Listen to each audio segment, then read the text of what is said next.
Don't try to sneak into your room like that. I know what you've got behind your back. Records. More new records. All right, so here's the tape of Scheherazade. All right. Beautiful. This was recorded in a 3-track tape. Right. Probably 1960, I think, around there.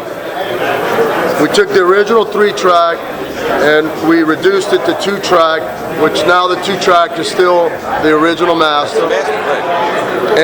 But the original master, the first original master that was made back in the 1960, was a 1/4-inch tape done on like Ampex 350s, which is the stability of the speed wasn't quite perfect, and the tape heads weren't near the new ones. Of course. So now we went fresh, and they barely used those 3 tracks between 1960 and now. What would they do with them? That's right.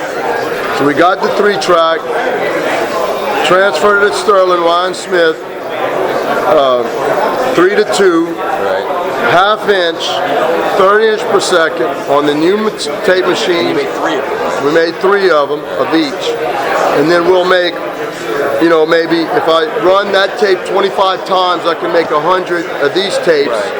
So they get 100 tapes off the master, the new master, which might be better, should be better than any master. Did you do any EQ at all to it, or just? They might have done a bit, but these recordings are so perfect that there's little or no. Yeah. You know, again, I don't want to say he doesn't do any. Right. He might have did a bit. Some he might do a little, but for the most part, they're almost ready to. And so, how many of these do you think you're going to sell? We've sold 100 of each. So Really? That's pretty good. Like I think this. That's really good. You each bought 100. You guys each bought 100 of each. No. You bought 1 of each. I just bought a subscription to the one. Oh, I see. 1 of each. So I don't even do magazine subscriptions, so that's. So then these boxes, it's a raised lettering.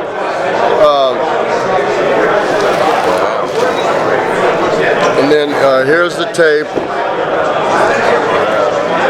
We had these silk screen. These are all brand new hubs. Real. So I mean, this tape, the blank tape alone, is over $100. Oh, look at those pictures. Wow. Fritz.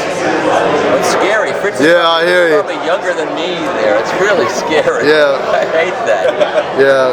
I hate when that happens. Well, it's better than the alternative. I wouldn't want to be this guy making a mistake, because he. Yeah, that guy was serious. Wow. So the blank tape costs more than $100. Our Kind of looks cost. like Trump's attitude, but with a soul. He looks more like Nixon almost. I think you're right. A bit of Nixon's in there too. Yeah. Wow, that's great.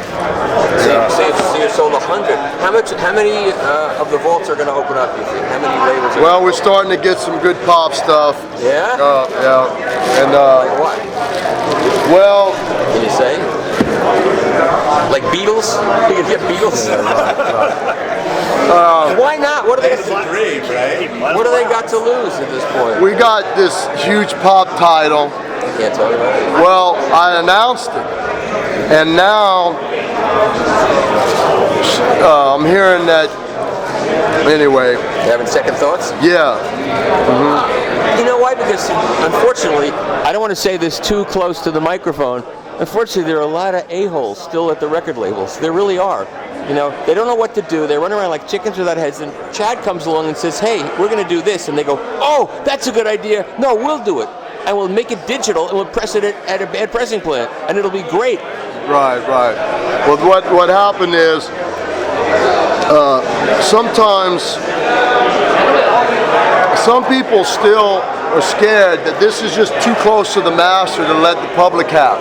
But they're doing high-res 192 Right. files. And they think that's Now, if somebody's going to bootleg it, what do you think they're going to bootleg? Right.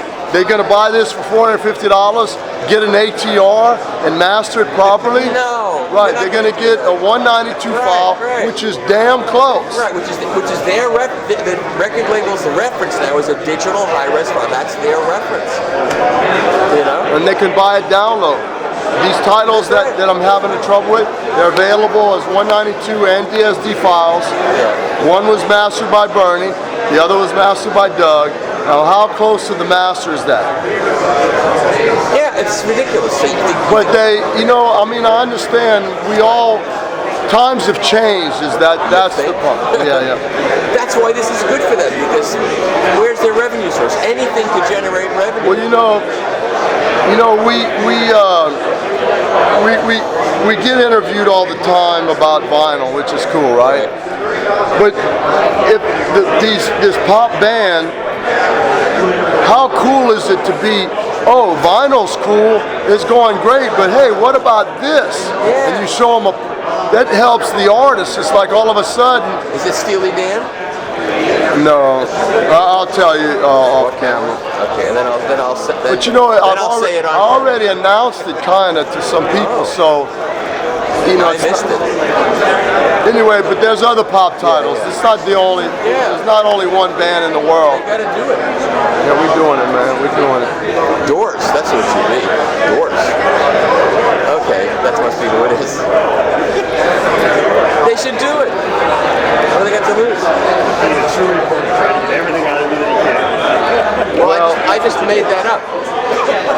He never told me that. I just made it up. Well, hey, he hasn't been doing this for 40 years, and I mean, I don't know. That was a pretty Good guess. good guess. Okay, I'm going to keep moving along. All right. Thanks. Doug Sax, massive facility. Where's the center? Is it in the church? In the church, yeah. Wow. And we improved upon what Doug had. We added a lot more options. We can master through Soundtech EQs. Right. We can master through his tube stuff. We can master flat.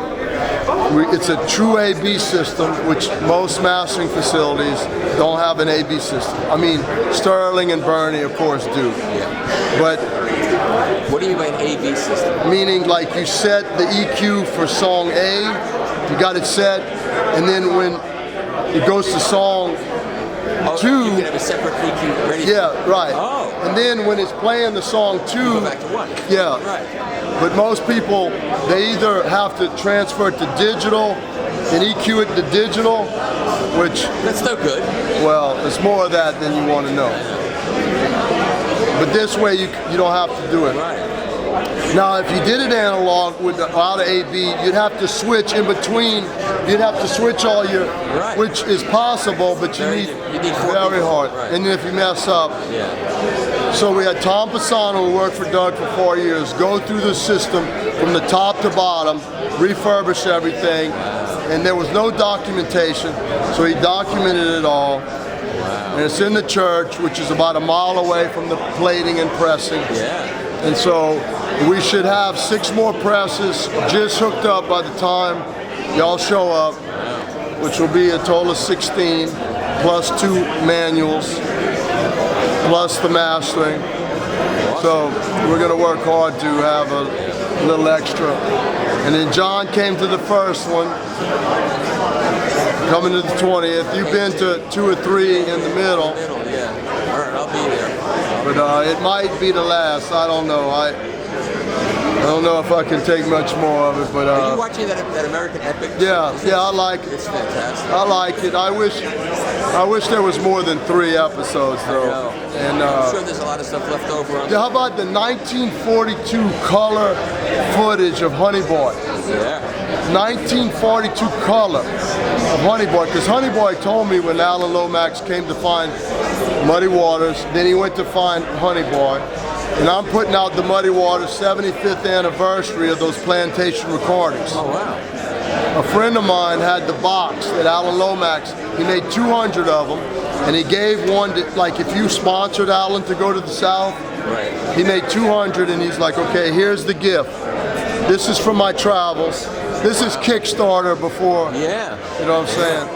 The good old fashioned, but he made 200 boxes. And a friend of mine's got one, so we're gonna make a facsimile of the box to put the Muddy Waters What's in. your source for that? Well, they took the plates and the Library of Congress. Wow.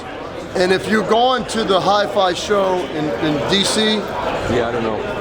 if you decide to go, if you come a day early or a day late, we're going to go there because the guy, Matthew Barton's going to take us through. Oh, wow. and show us how they transfer. Might be worth just for that. Yeah, there you go. Yeah, that's in the middle of summer, July. Right, the week before the New York show. And so November. Yeah, November. Yeah. All right, Chad. Thanks. If you don't come, I'll film it. We'll show you how they're going to show us how they did it. Show us all this stuff. You know, it's not going to be an audiophile thing, but it's great. yeah, right. Okay, man. Thanks.